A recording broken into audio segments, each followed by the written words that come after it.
Mungkin kamu udah tahu kalau PTN atau perguruan tinggi negeri, PTS atau perguruan tinggi swasta, dan PTK atau perguruan tinggi kedinasan mempunyai beberapa perbedaan yang mencolok.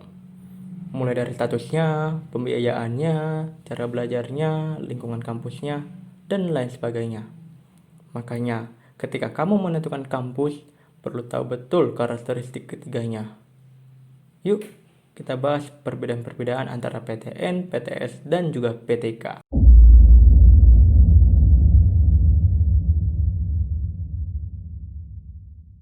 Yang pertama, statusnya. Status yang dimaksud di sini adalah apakah perguruan tinggi tersebut diadakan oleh pemerintah ataukah oleh pihak swasta. Baik PTN maupun PTK, keduanya diselenggarakan oleh pemerintah. Namun, keduanya berbeda. PTN biasanya nggak punya afiliasi atau bukan diusulkan oleh sebuah lembaga yang spesifik. Beberapa contoh PTN yang paling baik diminati adalah ITB, UI, UGM, IPB, Unpad, dan lain sebagainya. Sementara itu, PTK atau sekolah kedinasan biasanya diselenggarakan oleh kementerian atau lembaga pemerintahan tertentu. Misalnya, yang paling terkenal adalah STAN, atau sekarang disebut dengan Politeknik Keuangan Negara STAN. PKN STAN di bawah Kementerian Keuangan. Gak cuma STAN loh, banyak juga PTK lain yang diminati. Misalnya STIS, STSN, IPDN, dan sebagainya. Gimana dengan PTS? Kebalikan dari PTN dan PTK. PTS diselenggarakan oleh lembaga atau pihak swasta. Beberapa contoh PTS yang terkenal yaitu BINUS, Gunadarma, Trisakti, Mercubuana, dan sebagainya. Nah, karena yang menyelenggarakan yang berbeda-beda, semuanya bisa berpengaruh kepada berbagai aspek. Yang kedua, pembiayaan dan biaya kuliah. Perbedaan yang kedua ada di sumber dana. Ini bakal berpengaruh loh dengan mahasiswa-mahasiswinya. Pertama kita bahas PTN dulu ya. PTN ini memang diselenggarai atau diadakan oleh pemerintah. Maka itu, pembiayaannya dibantu atau diberikan sepatutnya oleh negara. Yap, ada yang dibantu dan ada juga yang diberikan seluruhnya. Intinya, biaya kuliah di PTN bisa lebih murah daripada PTS. Loh, kenapa PTS bisa lebih mahal? Karena diadakan oleh swasta. Maka pembiayaannya secara mandiri alias tidak ada campur tangan pemerintah. Jadi, salah satu sumber utama pemasukannya berasal dari biaya yang kamu beserta para murid lain yang bayarkan. Berikutnya adalah PTK atau sekolah kedinasan. Ya, ini umumnya dibiayai sepenuhnya oleh pemerintah, khususnya oleh lembaga terkait. Jadi kamu bisa kuliah dengan biaya yang sangat murah, bahkan gratis. Yang ketiga, bidang studi atau jurusan. Hal ini perlu kamu perhatiin banget.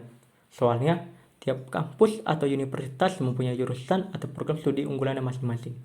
Misalnya, kalau kamu mau ambil jurusan IT yang oke, bisa ambil BINUS atau Gunadarma. Kalau jurusan kedokterannya, yang terkenal adalah UI, UGM, Unpad. Kalau teknik, gimana? Yang terkenal adalah jurusan teknik di ITB atau ITS. Meskipun demikian, bukan berarti jurusan A cuma bagus di kampus A juga. Bisa banget jurusan A di kampus B punya kualitas yang sama bagusnya dengan kampus A. Nah, cara yang paling gampang adalah dengan cek akreditasinya di BAN-PT. Terus, gimana yang kedinasan? Uniknya adalah banyak jurusan yang nggak ada di PTN dan PTS, tapi ada di PTK atau kedinasan. Misalnya, STSN, Sekolah Tinggi Sandi Negara, mempunyai D4 Manajemen Persandian dan program studi D4 Teknik Persandian. Ada juga AKMIL atau Akademi Militer yang mempunyai program D4 Manajemen Pertahanan, D4 Administrasi Pertahanan, dan sebagainya. Jadi, kamu harus tahu betul pinginnya dan mampunya belajar apa. Baru deh kamu sortir perguruan tinggi apa yang cocok buat kamu. Yang keempat, jalur masuk dan seleksinya. Soal seleksi memang selalu asik buat dibahas. Kamu perlu tahu kalau tiap perguruan tinggi itu mempunyai keketatan masing-masing dan berbeda di tiap jurusannya. Umumnya, PTN lebih selektif dari PTS karena daya tampung di PTN itu sangat terbatas. Belum lagi, biaya di PTN disubsidi oleh pemerintah. Banyak PTN yang anggarannya terbatas. Jadi, Gak bisa seenaknya nambahi kuota mahasiswa. Kalau kedinasan lebih ketat lagi, karena biasanya ada ikatan kerja, karya yang lebih relatif terjamin, dan umumnya gratis. Makanya, makin banyak orang yang daftar ke sekolah kedinasan. Dengan kata lain, paling ketat dan agak sulit seleksinya adalah sekolah kedinasan. Yang kelima, lingkungan kampus. Kalau yang satu ini, kamu harus rajin bertanya-tanya. Boleh juga ke kami ya. Hehehe. Dan riset sendiri. Karena tiap perguruan tinggi, meskipun sama-sama negeri ataupun sama-sama swasta atau kedinasan sekalipun, bisa berbeda-beda. Jadi, bisa bakalan panjang dan rinci. Tapi secara garis besar, kami bisa bocorin kok. Kalau kamu suka lingkungan yang agak santuy, meskipun nggak selalu santuy juga sih. Banyak PTS dan sejumlah PTN yang mempunyai lingkungan demikian. Bahkan, di satu PTN atau PTS bisa berbeda-beda tiap fakultas atau jurusan. Misalnya, jurusan yang rumpun ilmu alam biasanya agak lebih strict daripada ilmu sosial, karena banyak berkutat di laboratorium atau praktikum. Kalau yang PTK atau kedinasan, biasanya mempunyai lingkungan yang agak lebih formal atau kaku daripada PTN dan PTS. At least dari pakaian keseharian, jam kuliah, peraturan, hingga gaya belajar mengajar. Itu semua tergantung kamu, apakah bisa menyesuaikan diri atau tidak. Yang keenam, peluang kerja setelah lulus. Bicara peluang kerja, di atas kertas, tiap perguruan tinggi mempunyai peluang kerja yang berbeda-beda. Bahkan, untuk tiap jurusan bakal beda meskipun di kampus yang sama. Baik PTN dan PTS atau kedinasan, kamu perlu cek betul track record alumninya. Apakah mayoritas karirnya bagus atau biasa saja. Salah satu yang bikin sebuah perguruan tinggi beda dari yang lain adalah faktor kerjasama dengan instansi tertentu. Untuk PTN dan PTS, kamu tinggal lihat apakah kampus tersebut mempunyai koneksi yang banyak dan baik atau tidak. Untuk sekolah kedinasan atau PTK agak beda nih. Soalnya kebanyakan PTK akan disalurkan atau dikirimkan ke instansi tertentu. Malah ada yang punya ikatan dinas.